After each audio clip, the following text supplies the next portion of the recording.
ได้แต่มาบอกโยมเลยว่าเมืองไทยไม่อดไม่อยากในน้ำก็ยังมีปลาในนาก็ยังมีต้นข้าวแต่แถวบ้านหนองตองนั้นในนาเป็นสวนลำไยต้นข้าวไม่มีพูดถึงลำไยแล้วน่าสงสารมากถูกบังคับให้ออกดอกออกผลบางต้นนี่ต้องออก2 ครั้งโยมทั้งหลายน่าสงสารนะลำไยนะถ้าผลิตออกมาไม่ดีก็ถูกตัดถูกโค่นอีกเอาไปเป็นฟืนเป็นอะไรจิปาถะมันก็เป็นธรรมชาติของโลกของสังคมนี้โยมทั้งหลายฉะนั้นอย่างไรก็ตามญาติโยมเรื่องเศรษฐกิจดีไม่ดีก็อยู่ที่แต่ละบุคคลโยมก็คิดเอาก็แล้วกันน้ำมันจะแห้งจะแล้งก็อยู่ที่ธรรมชาติมันเกิดขึ้นมาอย่างนั้นยุคปัจจุบันนี้โยมทั้งหลายถึงกับแย่งน้ำกันเข้าสวนเข้านากันต้องแบ่งปันน้ำกันสายใต้ลำน้ำปิงนี่โยมทั้งหลายต้องแบ่งปันน้ำกันเป็นวันเป็นชั่วโมงแล้วก็เป็นคิวอีกนะก็น่าสงสารต่อญาติต่อโยมทุกคนนั่นแหละแต่ขอบิณฑบาตอย่าได้มีโกรธะอย่าได้มีความโกรธกันอันเกิดจากการยื้อแย่งน้ำที่จะไปทำการเกษตรน้ำเข้าสวนอย่าได้มีปากมีเสียงกันนะโยมนะดีไม่ดีก็จะเกิดเรื่องราวขึ้นซึ่งไม่อยากให้มันเกิดขึ้นนี่ก็เป็นหลักธรรมเล็กๆน้อยๆฝากไว้กับญาติกับโยมก็ลองนำไปคิดพิจารณาก็แล้วกันโยมทั้งหลายวันนี้อาตมาภาพจะเอาเรื่องบุพเพสันนิวาสมาพูดให้ญาติโยมฟังเพราะคำนี้เราได้ยินได้ฟังกันมาบ่อยโยมเห็นสามีภรรยาคู่ไหนคู่ใดก็ตามที่อยู่ด้วยกันด้วยความผาสุกไม่มีความเดือดร้อนอยู่ด้วยความสงบหรืออยู่ด้วยความรักหรือว่าสามีภรรยาคู่นั้นอยู่ด้วยกันที่เรียกว่ามีเรื่องมีราวอยู่ทุกวันมีเสียงดังทุกวันเอะอะโวยวายใส่กันด่ากันหรือลงไม้ลงมือกันก็ตามโยมก็จะพูดออกมาว่ามันเป็นบุพเพสันนิวาสของเขาที่เขาต้องมาเจอกันคู่ที่ไม่ผิดเถียงกันดีจริงๆมันเป็นบุญของเขาคู่นี้คงได้สร้างร่วมกันมาในอดีตชาติอีกคู่หนึ่งที่มันผิดเถียงกันอยู่ทุกวันเป็นผัวเพศเมียผีผัวยักษ์เมียมารนะโยมทั้งหลายเราก็ว่ามันเป็นคู่กรรมคู่เวรกันบุพเพสันนิวาสเหมือนกันแต่มันคงจะเป็นคู่กรรมคู่เวรกันนี่โยมทั้งหลายเรื่องบุพเพสันนิวาสนี่เป็นเรื่องที่เราพูดกันอยู่ตลอดเวลาได้ยินอยู่ตลอดเวลาบางคนก็พูดเล่นๆนี่เป็นบุญวาสนานะเป็นบุพเพสันนิวาสนะที่เราได้ตุเจ้าองค์นี้มาอยู่วัดเราพัฒนาวัดเก่งพระป่ากฐินเข้ามาอยู่ตลอดเวลาเป็นบุญวาสนาของศรัทธาวัดเรานะเป็นบุพเพสันนิวาสที่ได้เจอตุองค์นี้แต่ตุคงจะไม่พูดว่าบุพเพสันนิวาสวาสนาที่มาเจอญาติโยมที่ดีอย่างนี้พี่น้องญาติโยมทั้งหลายพูดถึงบุพเพสันนิวาสเราเอาเรื่องของสามีภรรยาก่อนที่อยู่ด้วยกันในปัจจุบันเนี่ยโยมทั้งหลายอันนี้ตามหลักในทางศาสนานั้นอาตมาก็ถือว่าเป็นคู่บุญคู่กุศลเป็นบุพเพสันนิวาสจริงแม้แต่สมัยพระพุทธองค์หรือพุทธเจ้าของพวกเรานี้ญาติโยมทั้งหลายชาติที่เกิดเป็นสิทธัตถะราชกุมารหรือพุทธเจ้าของเราก็มีคู่บารมีเป็นบุพเพสันนิวาสที่สร้างสมกันมาหลายภพหลายชาติก็คือพระนางยโสธราหรือว่าพิมพาโยมทั้งหลายเป็นคู่บารมีกันอยู่เป็นครอบครัวกันจนมีโอรสคือลาหูนกุมารเราย้อนอดีตไปไม่ต้องเอาไกลโยมทั้งหลายอีกชาติหนึ่งที่เป็นพระเวสสันดรพระพุทธเจ้าของพวกเราหรือเจ้าชายสิทธัตถะนี่เกิดเป็นพระเวสสันดรเกิดเป็นพระเวสสันดร พระนางยโสธราหรือพิมพาก็ได้แก่นางมัทธีหรือมัตสีพระราหุลนั้นยอมทั้งหลายก็ได้แก่เจ้าชาลีอันเป็นโอรสของพระเวสสันดรกับพระนางมัตสีหรือนางมัทธี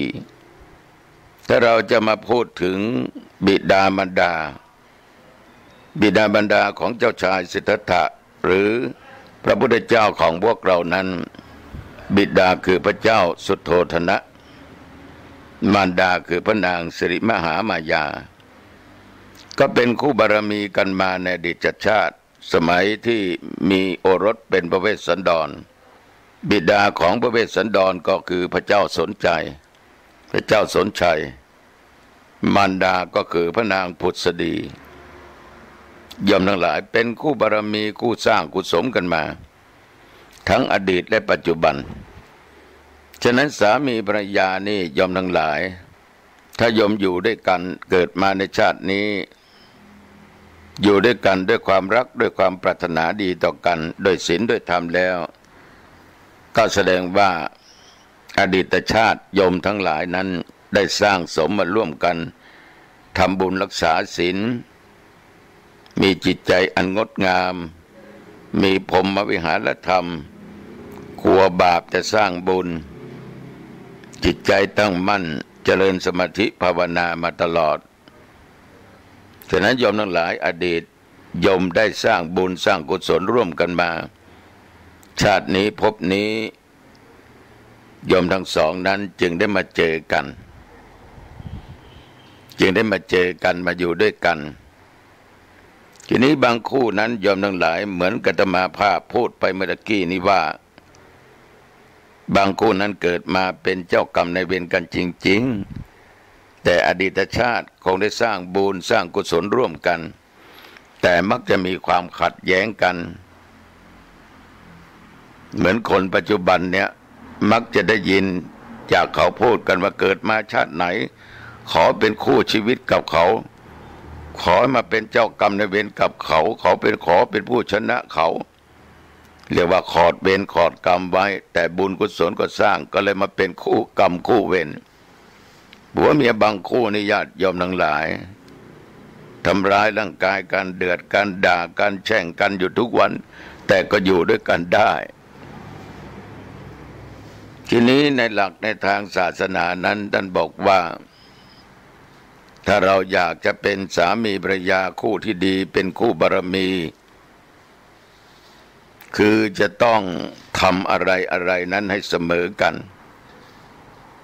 เช่นว่าต้องมีศรัทธาเสมอกันมีศีลเสมอกันมีจาคะเสมอกันมีปัญญาเสมอกันศรัทธาคือความเชื่อ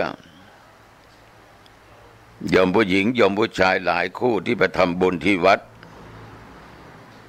ไปถึงก็กราบพระกราบอาตมาภาพถวายสังฆทานปัจจัยทายธรรมผัวก็นอบน้อมอ่อนน้อมพูดจาไพเราะพูดถึงเรื่องของศีลเรื่องของธรรมภรรยาก็พูดถึงธรรมถึงศีลเรื่องการปฏิบัติธรรมเรื่องการทำบุญเวลาทำบุญดูแล้วสามีภรรยาบางคู่ยิ้มแย้มแจ่มใสจิตใจเบิกบานหน้าตาเปล่งปลั่งผิวพรรณวรรณะดีย่อมทั้งหลายตมามองดูยังคิดในใจว่าสมแล้วที่โยมทั้งคู่นั้นเป็นคู่บารมีกันบางครอบครัวพาลูกมาอีกลูกก็เรียบร้อยลูกกราบพระนะลูกก็กราบลูกกราบไม่เป็นพ่อกับแม่ก็สอนลูกกราบอย่างนี้นะลูกนะกราบพระกราบหลวงปู่นะลูกก็ไม่ขัดก็ทำตามที่พ่อแม่สั่งพ่อแม่สอนโตขึ้นมาก็ทำอย่างนั้นโยมทั้งหลายนี่เป็นคู่บารมีที่มีศรัทธาเลื่อมใสในพระพุทธศาสนาในคุณงามความดีแล้วก็มีความเชื่อเสมอว่าทำดีได้ดีทำชั่วได้ชั่วบาปบุญคุณโทษมีศรัทธาในพุทธศาสนาในพระพุทธพระธรรมพระสงฆ์ ละเว้นความชั่วทำความดีเป็นคนไม่โลภไม่โกรธไม่หลงไม่มีกามราคะตัณหามากสลัดละทิ้งจากสิ่งเหล่านี้โยมทั้งหลายสามีภรรยาบางคู่นั้นทำบุญร่วมกันผัวว่าจะทำบุญเมียก็ตามเมียทำบุญสามีก็ตามแต่บางคู่เป็นคู่ขัดกันผัวบอกว่าปีนี้จะทำบุญทอดกฐินทอดพระป่าเมียก็บอกว่าอย่าอวดมั่งอวดมีเลยให้เขาทอดก็แล้วกันอย่าไปทอดเส้นเปลืองเปล่าๆหมดเงินไปตั้งเยอะไม่เอาบางครั้งภรรยานั้นไปวัดรับเป็นเจ้าภาพเสาวิหารบ้างถาดบ้างอะไรบ้างจิปาถะกลับไปเถียงกันเดือดร้อนมีเรื่องมีราวคือสามีไม่ชอบที่ภรรยาไปทำบุญแต่อย่างนี้มันก็เป็นคู่เวรคู่กรรมกันต่อไปคงไม่ได้อยู่ร่วมกันนะฉะนั้นมีหลายคู่ที่เป็นอย่างนี้และมีหลายคู่ที่เป็นอย่างที่ว่าเมื่อกี้นี้แต่ส่วนมากไปที่วัดทั้งสามีภรรยานั้นโยมทั้งหลายมีศรัทธาความเต็มใจจะท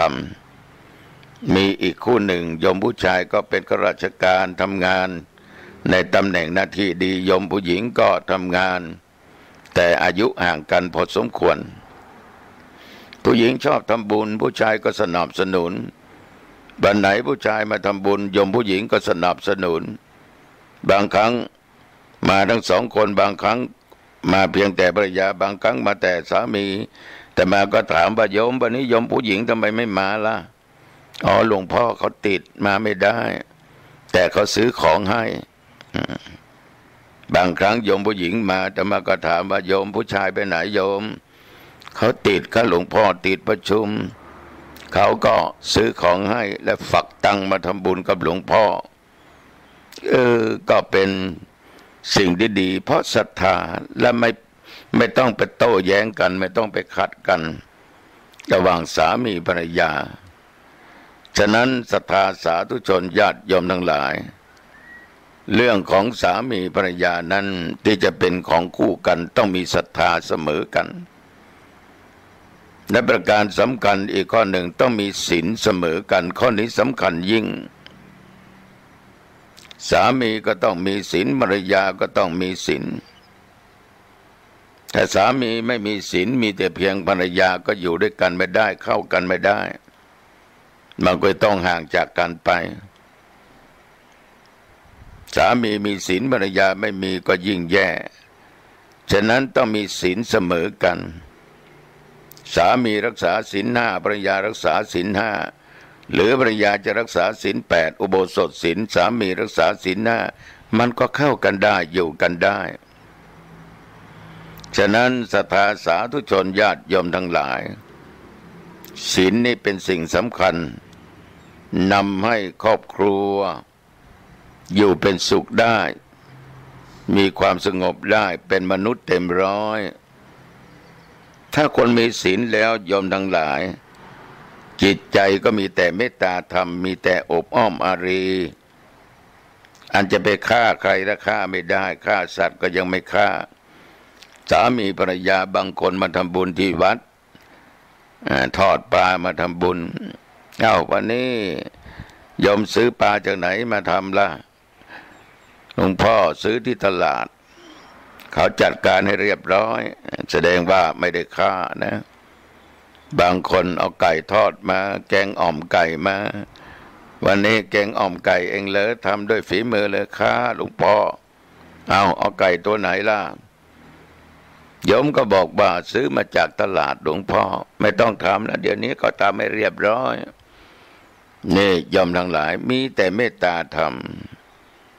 มีแต่เมตตาธรรมจิตใจไม่ดำอำมหิตไม่ฆ่าแม้แต่สัตว์เรื่องมนุษย์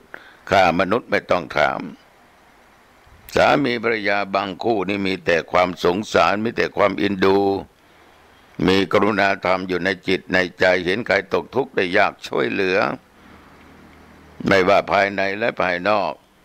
ใครเจ็บใครได้ป่วยช่วยเหลือพี่น้องญาติโยมทั้งหลายสามีภรรยาเหล่านี้กลัวบาป ไม่ลักไม่โลภไม่โกงได้เท่าไหร่ก็เอาขอมันเป็นของสุจริต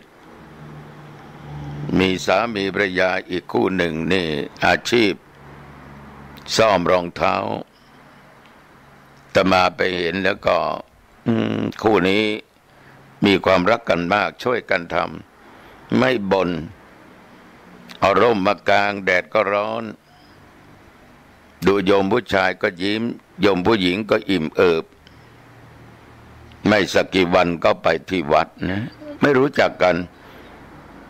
ไปที่วัดไปทำบุญอ้าวคู่นี้มันคู่ที่ซ่อมรองเท้าอยู่ข้างทางเนี่ยแต่มาก็ถามก็ตอบว่าใช่แล้ว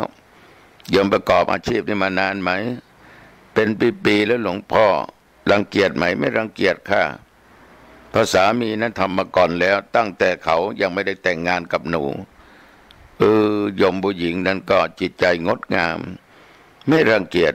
ถามว่าได้วันเท่าไหร่บางวันก็ได้พอสมควรบางวันก็พอกินพอใช้บางวันก็ไม่ได้หลวงพ่อก็เฉลี่ยแล้วก็ได้ก็แล้วกันก็ดีนะเรียกว่าทั้งคู่ถึงจะรับจ้างเขาไม่ร่ำไม่โรยแต่จิตใจมันโรยนะโยมนะไม่โลภไม่โกงใครเขาก็บอกว่าเย็บรองเท้านี่ซ่อมรองเท้านี้เราก็บางครั้งก็สงสารเขาช่วยเหลือเขาไปบางครั้งก็ไม่เอาตังค์ก็มีหลวงพ่อจิตใจนั้นใสสะอาดนะ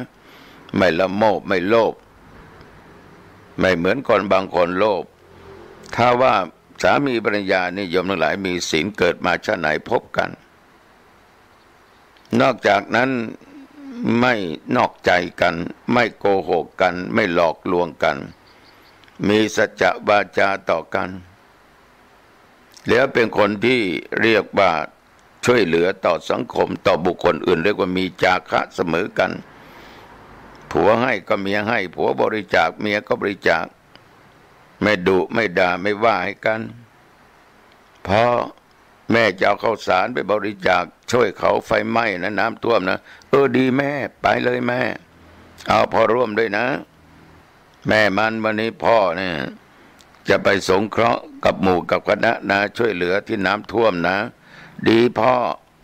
แต่ระมัดระวังนะพ่อนะไปกับน้ำต้องระมัดระวังนะก็เรียกว่านอพอคำไปกับกันยอมทั้งหลายทำอะไรก็ทำเสมอกัน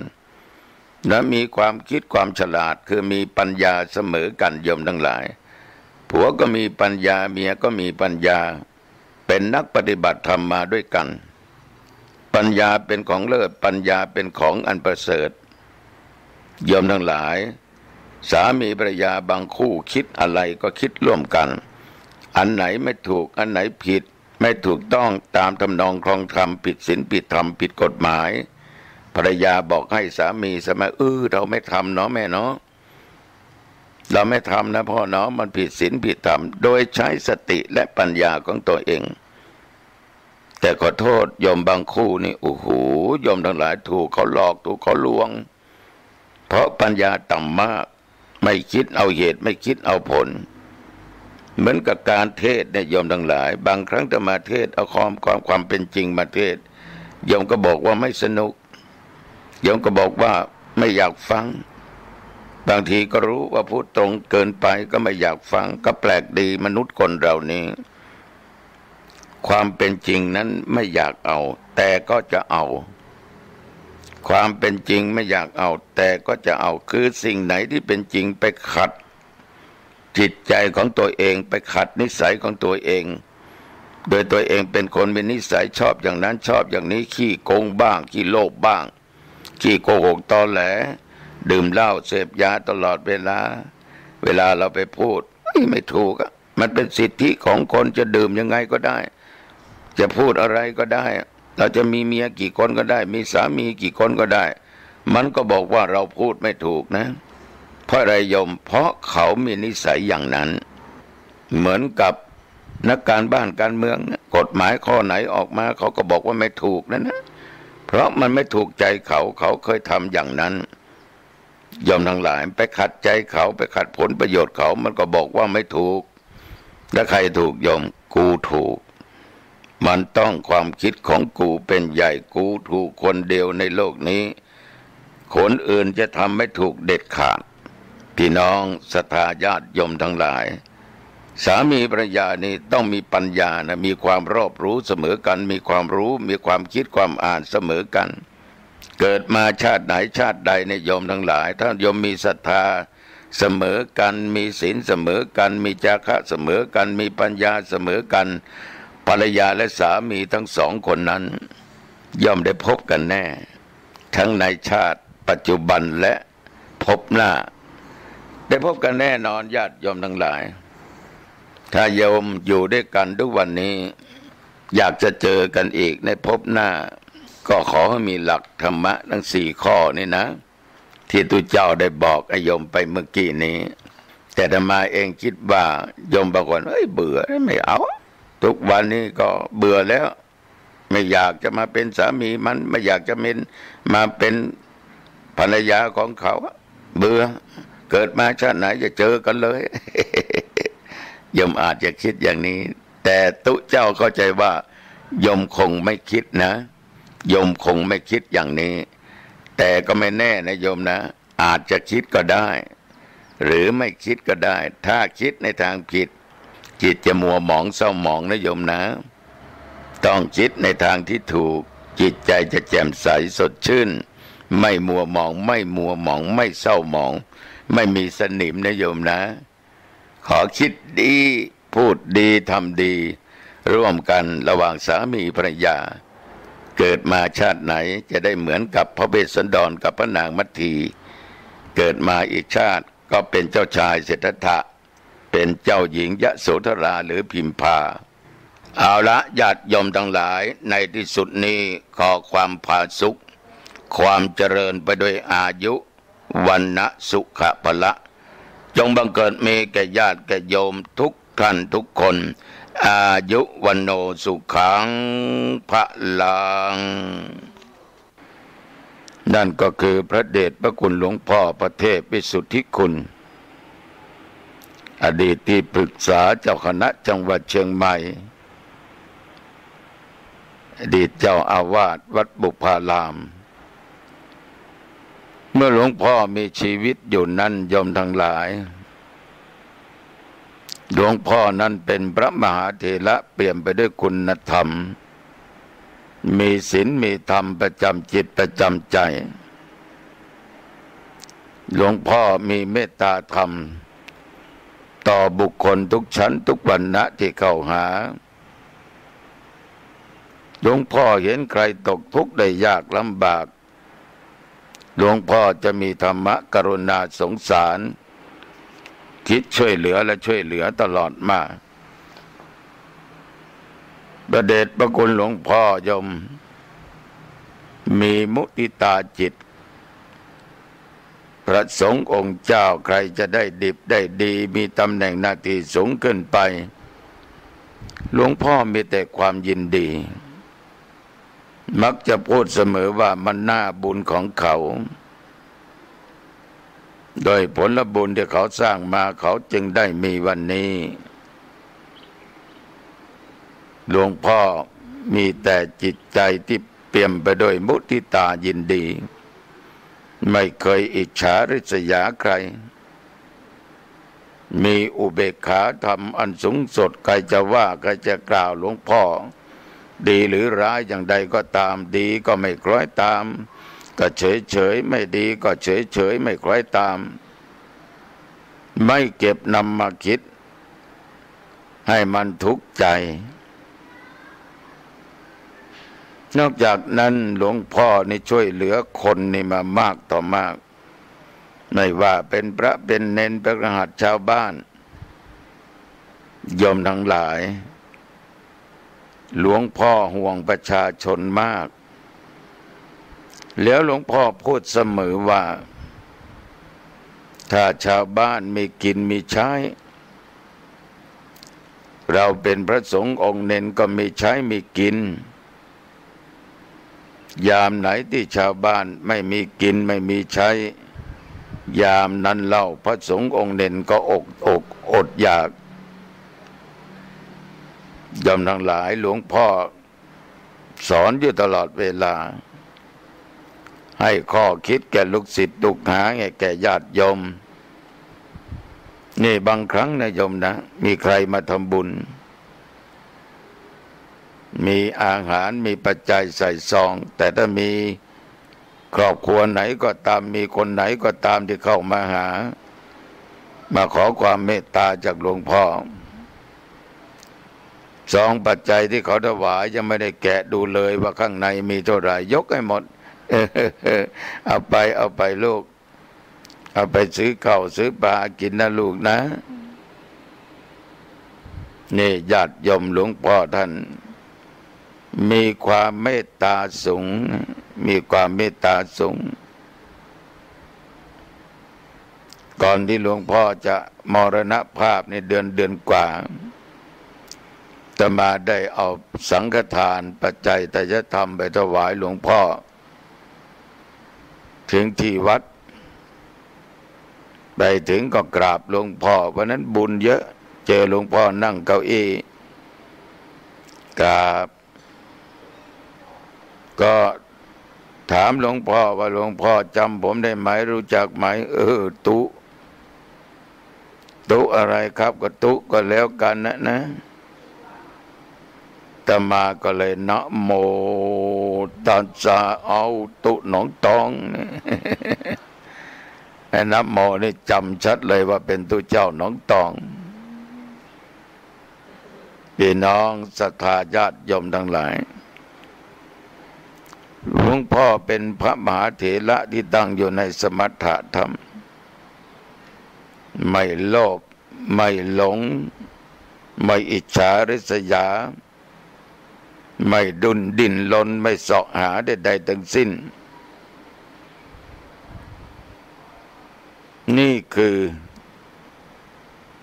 หลวงพ่อพระเทพวิสุทธิคุณท่านมีหลายสิ่งหลายอย่างที่พวกเรานั้น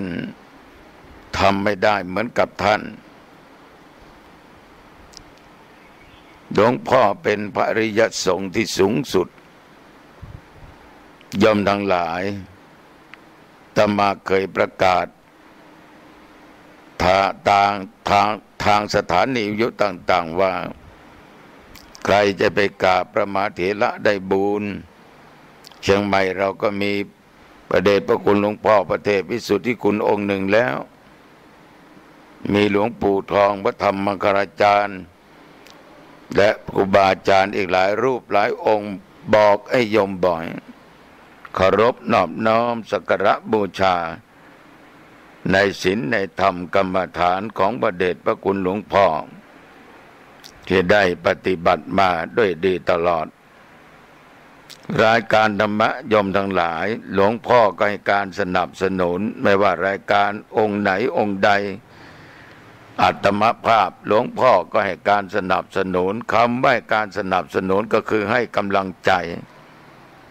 ในท่านทั้งหลายจงนำเอาธรรมะเข้าสู่ประชาชนให้ได้นะหลวงพ่อก็เคยสั่งและเคยสอนไว้อาตมาดีใจภูมิใจที่มีพระมหาเถระผู้เปี่ยมด้วยเมตตาธรรมนั้นให้คำชี้แนะนำให้คำสั่งสอนให้การสนับสนุนด้วยดีตลอดมาฉะนั้นจึงขอเจริญพรให้โยมทั้งหลายรับทราบแต่เรื่องการตายนี่โยมทั้งหลายมันเป็นเรื่องธรรมดาไม่มีใครที่จะล่วงพ้นความตายไปได้ไม่ว่าพระสงฆ์องค์เนรญาติโยมบาศกบาสิกาไม่ว่าคนมีคนจนจะอยู่ในสถานะใดตำแหน่งใดก็ตามจนถึงเวลามันก็ต้องไปต้องจากกันถึงจะมีเงินมีทองมีทรัพย์สินมีอะไรมากจิปาถะจะขอแลกซื้อเอาชีวิตก็ไม่ได้เพราะเหตุไรญาติโยมเพราะมันไม่ใช่ของเรา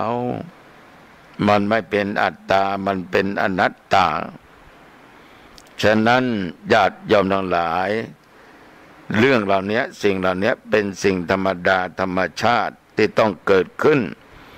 ไม่ว่ายมและอาตมภาพแต่มันจะเกิดขึ้นกับเราเมื่อไหร่นั้นเราก็ไม่สามารถที่จะรู้ได้เพราะความตายไม่เคยบอกให้ใครรู้ล่วงหน้าเมื่อมันไม่รู้เนี่ยมันเลยลำบากยอมทั้งหลายฉะนั้นมีอย่างเดียวคืออย่าประมาทอย่าประมาทในชีวิตของตัวเองว่าข้าไม่เคยเป็นอะไรไม่เจ็บไม่ป่วยร่างกายแข็งแรงบึกบึนไปไหนมาไหนได้สะดวกสบายอยู่ไม่ตายง่ายอะกูนะโยมอย่าหลงตัวเองอย่าประมาทอย่าประมาทเป็นเด็ดขาดโยมทั้งหลายตัวเจ้าก็เคยบอกให้โยมฟังมาตั้งหลายครั้งฉะนั้นดูหลวงพ่อ90 กว่านี่ก็พอเหมาะพอดีอายุสังขารของพระเดชพระคุณหลวงพ่อถ้า90จะตายนี่โอ้โหตัวเจ้าวัดหนองตองเหลือ20 ปีมันจะได้ไหมอีก20 ปีข้างหน้ามันจะได้ไหมโยมถ้ามันได้ก็ด้วยกรรมด้วยเวรด้วยบุญด้วยกุศลถ้ามันไปก่อนตามกำหนดก็เป็นบุญเหมือนกันเป็นกรรมเหมือนกันสรุปแล้วเราไม่สามารถที่จะกำหนดกฎเกณฑ์ได้ฉะนั้นพวกเรามีอย่างเดียวอย่าประมาทในชีวิต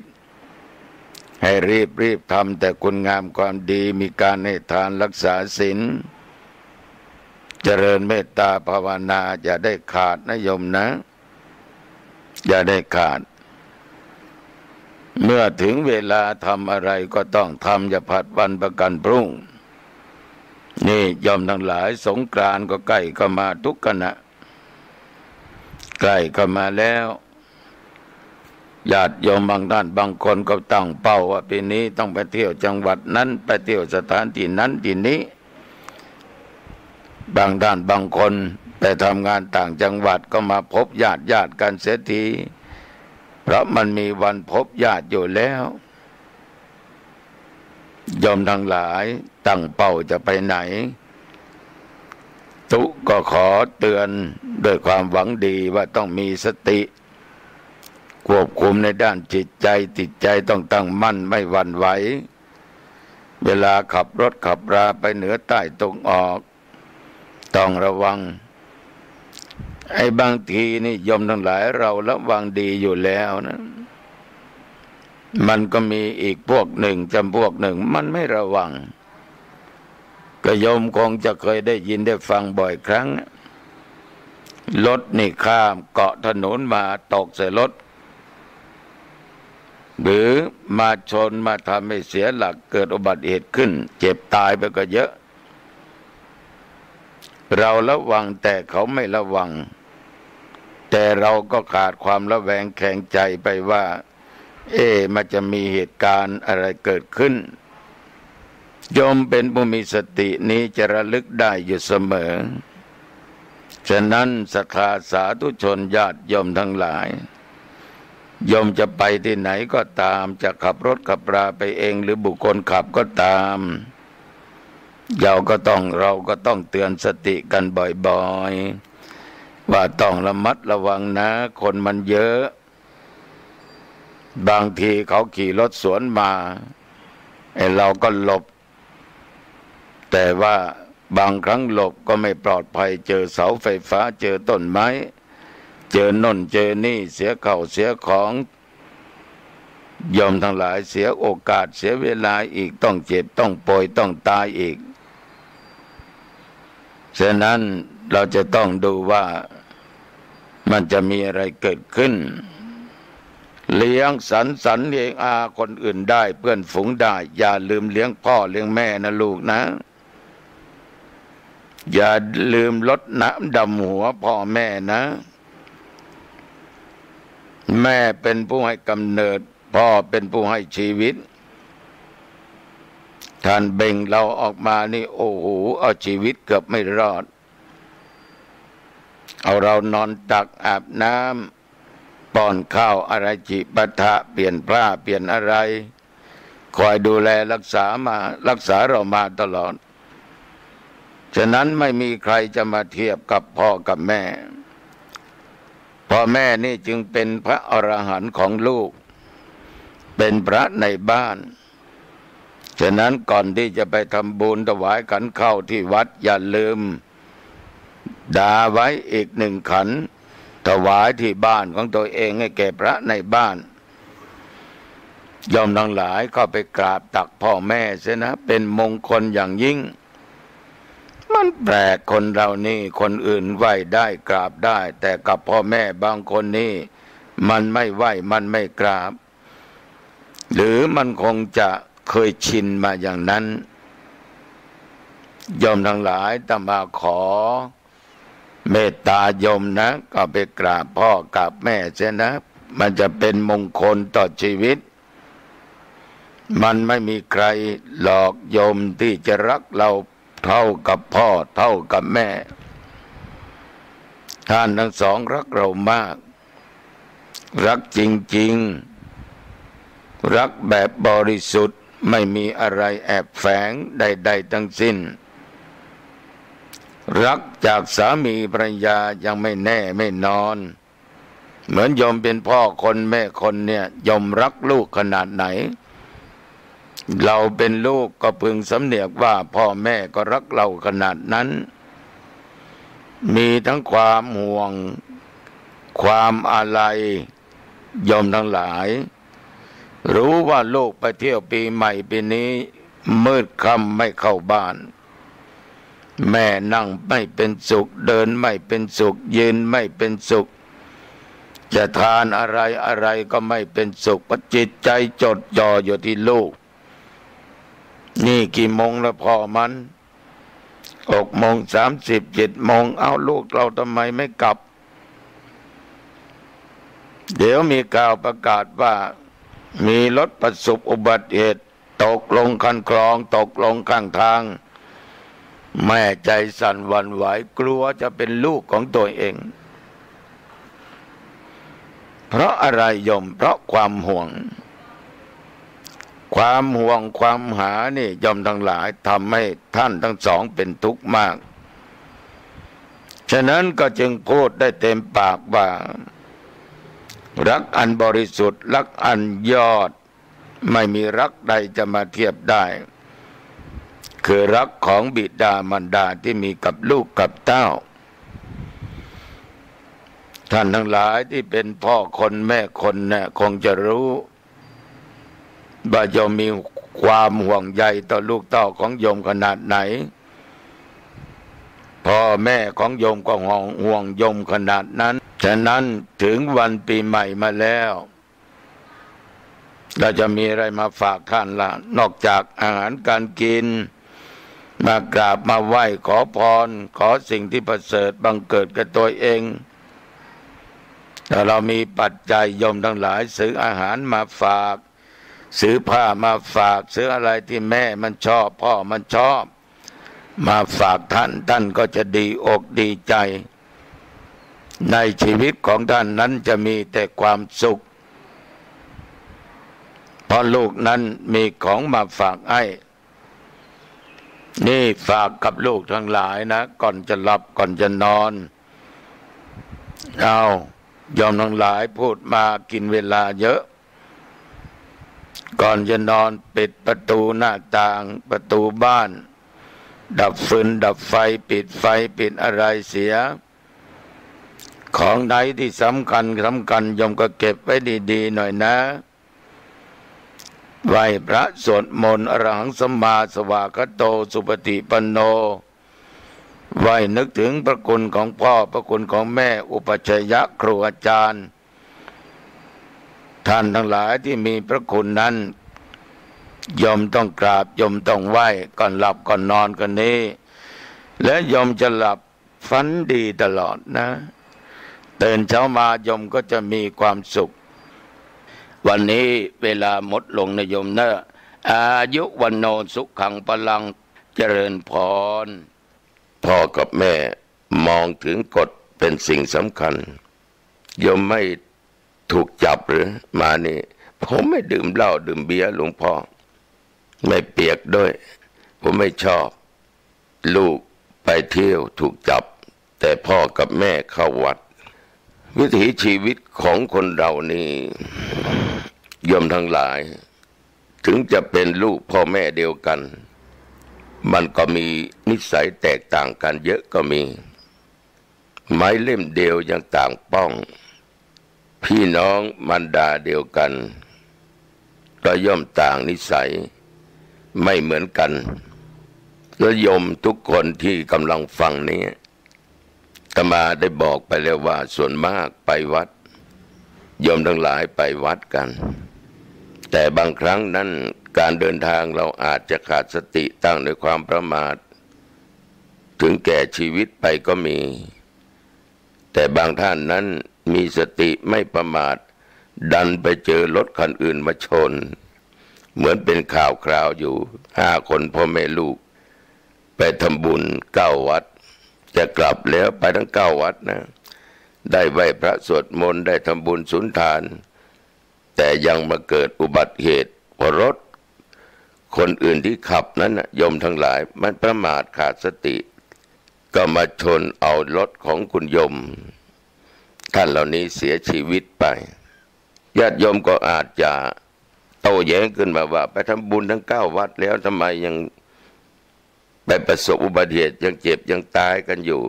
แสดงว่าบุญไม่ได้คุ้มครองเลยใช่ไหมจะมาตอบทันทีแบบฟันธงว่ามันต่างวาระกันนั่นคงเป็นกรรมเก่าของเขาที่สร้างไว้มาไล่ทันในวันเวลานั้นส่วนบุญที่เขาสร้างก็คือบุญมันยังไม่ทันให้ผลเพราะกรรมเก่ามันแรงกว่าบุญนั้นมันได้แน่มีแน่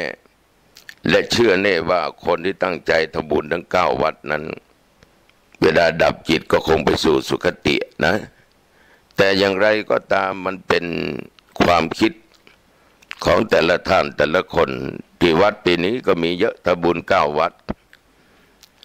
ไม่ว่าผู้ใหญ่ไม่ว่าเด็กหญิงชายทำบุญ9 วัดกันแท้ที่จริงโยมทั้งหลายมันก็ดีนะได้บุญเยอะนะแต่มันเสี่ยงต่อการเดินทางเดี๋ยวนี้ปัจจุบันนี้โยมก็จะไปวัดไหนวัดใดก็ได้นะเอาสักวัดหนึ่งก็ยังดีนะเอาวัดที่โยมทำบุญอยู่ตลอดบรรพบุรุษทำบุญอยู่ตลอดก็ได้หรือโยมจะไปทำบุญที่วัดนั้นวัดนี้ก็ได้ไม่มีปัญหาเหมือนวันที่13ที่ผ่านมานี่ญาติโยมที่จังหวัดลำพูนก็พาโยมมาจากกรุงเทพธนบุรีไปทำบุญที่วัดหลวงปู่ทองหลวงปู่ดวงดีวัดท่าจำปีหลวงปู่ดวงดีวัดบ้านฟ่อนหางดงหลวงปู่วัดศาลาแล้วก็ไปที่วัดหนองตองอาตมาก็ถามว่าอยู่ที่ไหนเนี่ยส่วนมากก็เป็นคนจีนมาจากชลบุรีและกรุงเทพโยมที่อยู่ลำพูนก็บอกว่าก็ไปมาหลายวัดหลวงพ่อทำบุญกับครูบาอาจารย์มหาเถระวัดหนองตองนี่ผมเองก็รู้จักหลวงพ่อเคยฟังหลวงพ่อเทศบ่อยว่าหลวงพ่อนั้นเป็นนักเผยแผ่ธรรมก็เลยชวนญาติโยมทั้งหลายมาทำบุญญาติโยมทั้งหลายก็แสวงหามาจากกรุงเทพและชลบุรีก็มาทำถึงเชียงใหม่นะก็อย่างไรก็ตามโยมทั้งหลายบุญกุศลที่พวกเราสร้างนั้นมันไม่ได้สูญหายไม่ได้อันตรธานไปที่ไหนทีนี้เรามาขอพูดถึงเรื่องวันมหาสงกรานต์กันหน่อยสังขารล่องกันหน่อยราศีเมษเข้าสู่ราศีเมษเป็นเหตุให้สังขารล่องหรือล่วงสิ่งใดที่เป็นอดีตสิ่งนั้นที่ผ่านไปสิ่งใดที่ค่ำคร่าก็แสดงว่าอดีตนั้นเป็นของใหม่สังขารมันล่องก็คือเราทุกคนไม่ว่าโยมอาตมะนะล่วงไปอีก1 ปีผ่านไป1 ปีตัวเจ้าวัดหนองตองนั้น69 ปีเต็ม70ก็ย่างเข้ามา ผ่านไปอีก1 ปีเป็น69 70แล้วเราจะขอคืนได้ไหมขอลดอายุตัวเองไปเหลือ 20ได้ไหมได้ไม่มีปัญหาเขียนเอง เขียนเองว่าพระครูวัดหนองตองอายุ20 ปีนี่ยม เขียนได้ยมก็เขียนได้แต่คนอื่นมันจะไม่เชื่อเด็ดขาดสังขารของเรามันจะไม่เป็นดังที่เราคิดเหมือนอายุ20 ปีตาหูผมยังหัวหนังที่หุ้มกายทุกสิ่งทุกอย่างมันเปลี่ยนแปลงไปหมดหนังก็เหี่ยวย่นหดหูตาก็ไม่ค่อยได้เห็น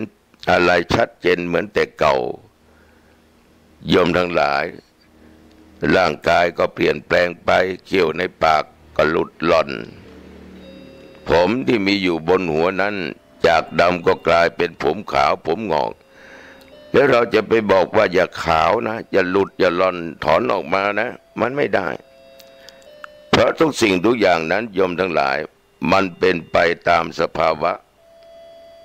ตามปกติของมันเนื้อหนังมังสังมันก็ต้องเหี่ยวย่นไปบอกว่าอย่าเหี่ยวนะไม่ได้เดี๋ยวมันจะบอกว่ากูจะเหี่ยวไม่ใช่เรื่องของมึงเพราะอะไรโยมทั้งหลายมันเป็นอนัตตาคือไม่ใช่ตัวไม่ใช่ตนมันไม่เป็นอัตตาเราจะบังคับมันไม่ได้จะมีเงินพันล้านหมื่นล้านแสนล้านก็ไม่สามารถจะบังคับมันได้ขอโทษอย่างญาติโยมบางท่านบางคนก็บังคับหน่อยผมมันเป็นสีเทาสีขาวเอาสีมาย้อมเสีย ให้มันเป็นสีดำแต่ญาติโยมมันอยู่ได้นานไหมมันก็อยู่นานไม่ได้ตรงปลายดำตรงกลางดำแต่ที่ต้นของผมนั้นน่ะโยมทั้งหลายมันดันมีสีเทาสีขาวอยู่ฉะนั้นเราจะบังคับอะไรมันไม่ได้เพราะมันไม่ใช่เป็นอัตตามันเป็นอนัตตาศรัทธาสาธุชนปีใหม่นี้ได้เห็นผมหลายสีนะบางคนมีทั้งสีเขียวสีเหลืองสีแดงบางคนก็สีทองบางคนก็เหลืองทองมีจิปาถะนะก็เป็นแฟชั่นที่ตกแต่งกันไม่ว่าผู้ใหญ่ไม่ว่าเด็กไม่ว่าสาวไม่ว่าหนุ่มก็ทำกันอย่างนั้นถามว่าเอ้าวันนี้ทำไมผมเปลี่ยนสีล่ะ หลวงพ่อย้อมเอาทำเอาก็ไม่ว่ากันเป็นแฟชั่นนะแต่ก็คงจะรู้ว่าผมนั้นถ้าเราไปฝืนมันเนี่ยมันก็จะทำให้เสียเส้นผมได้นะอย่างไรก็ตามก็เป็นเรื่องของมนุษย์แหละสังขารนี่มันล่วงมันผ่านไปมันเป็นอดีตแต่ที่เราอยู่นี้เป็นปัจจุบันแต่อนาคตก็ไม่แน่ว่ามันจะร่วงมากกว่านี้หรือเปล่าก็ไม่รู้นะทีนี้ก็ราศีมินเข้าสู่ราศีเมษเป็นเหตุให้สังขารล่องคือเปลี่ยนปียมนาจากวันมหาสงกรานต์นะแต่มาเลยวันนั้นไปก็ปีใหม่แล้วนะ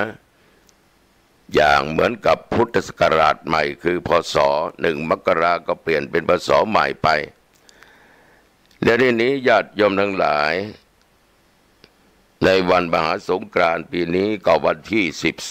13 เมษายน14เป็นวันเน่าแต่ในปฏิทินบางฉบับท่านก็บอกว่าปีนี้วันเน่ามี2 วันวันพญาวันตรงกับวันที่16ทีนี้ญาติโยมทั้งหลายก็เป็นข้อกังขากับหมู่ญาติโยมทั้งหลายว่าวันใดกันแน่เป็นวันพญาวันอาตมาก็ประชุมคณะสงฆ์อำเภอก็มีข้อหนึ่งนะที่เข้าในหัวข้อของการประชุมอาตมาก็ถามท่านเจ้าวาดทุกวัดว่าปีนี้วันมหา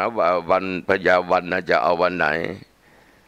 ท่านทั้งหลายก็ตอบว่าวันที่15ครับหลวงพ่อวันที่15เหมือนเดิม 13สังขารล่อง14วันเนาหรือวันเน่าวันที่15วันพญาวันก็มีครูบาอาจารย์2-3องค์ไม่ยกมือแต่มาก็ถามมาหลวงพ่อปีนี้เอาวันที่เท่าไหร่เอาวันที่16ท่านพระครูเอาตามปฏิทินของล้านนาเราถามว่าท่านว่าถูกไหมมันก็ถูกวันที่15ผิดไหมก็ไม่ผิดแต่มาก็เลยบอกว่าเอาอย่างนี้ก็แล้วกันวัดไหนจะเอาวันที่16ก็ได้วัดไหนจะวันที่15ก็ได้ก็ถูกย้อนถามว่าท่านพระครูจะเอาวันไหนล่ะวันที่15ครับผมด้วยเหตุด้วยผลนี่โยมทั้งหลาย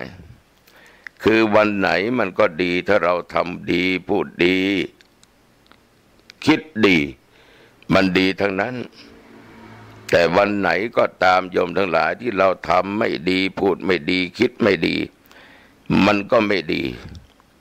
อายุวันโนสุขังพระหลัง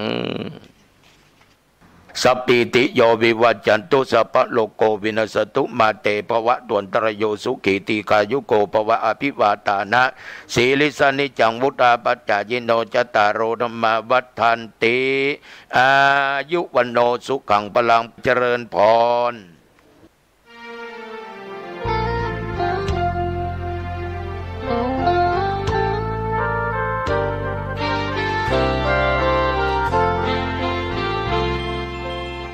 มูลนิธิเผยแพร่พระพุทธศาสนาแก่ชนถิ่นกันดารในพระราชูปถัมภ์สมเด็จพระศรีนครินทราบรมราช